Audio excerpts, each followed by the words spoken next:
It's easy to look at Onondaga Lake in upstate New York and appreciate its placid beauty. Its clear, cold waters are fed by a 285 square mile drainage basin. Its meandering streams flow slowly into the Seneca River, eventually to Lake Ontario.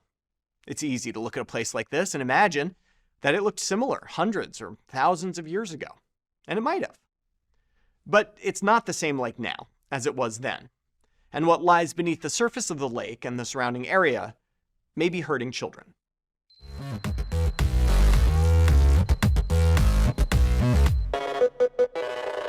The reason I'm talking about this lovely lake is because of this paper appearing in JAMA Network Open examining the relationship between urinary arsenic levels and cardiovascular disease in children in the Syracuse area.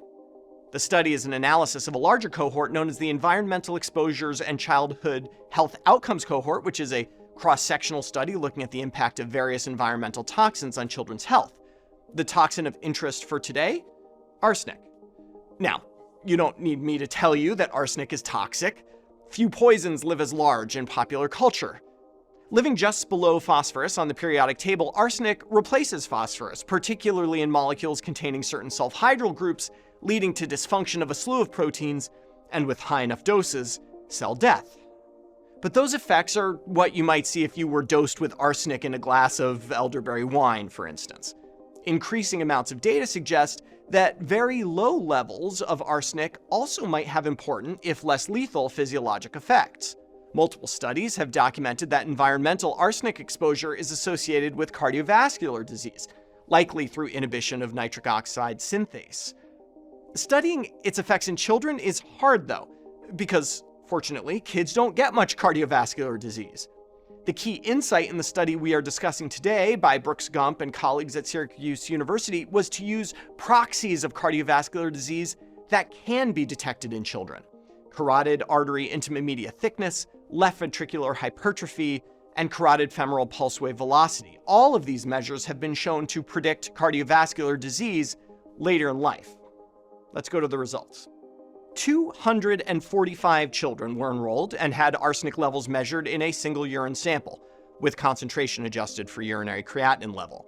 The mean arsenic content in the urine was 7.76 micrograms per gram of creatinine, which is a bit higher than national averages in this age group.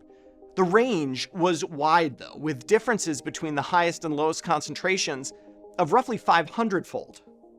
Now, as hypothesized, there were associations between those urinary arsenic levels and cardiovascular outcomes.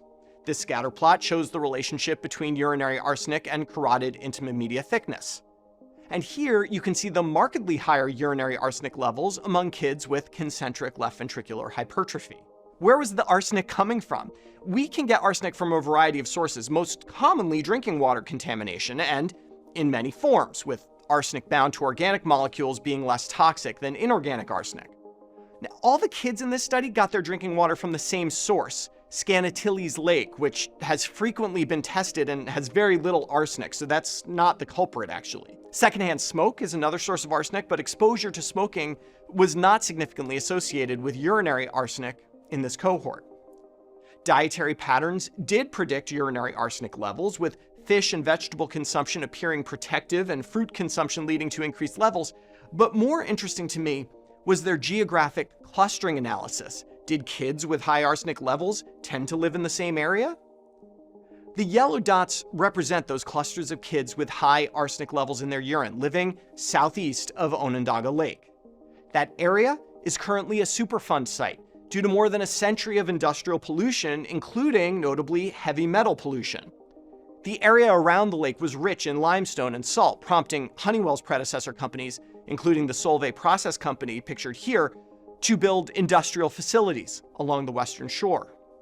Industrial activities there also included Allied Chemicals' mercury cell process, which discharged mercury and other heavy metals into the lake and surrounding areas. And here we are, a century later, with the factories shuttered and the lake appearing clean and fresh as creation. And yet what lies beneath the surface is still there, affecting our kids. It's a reminder that our choices today will echo.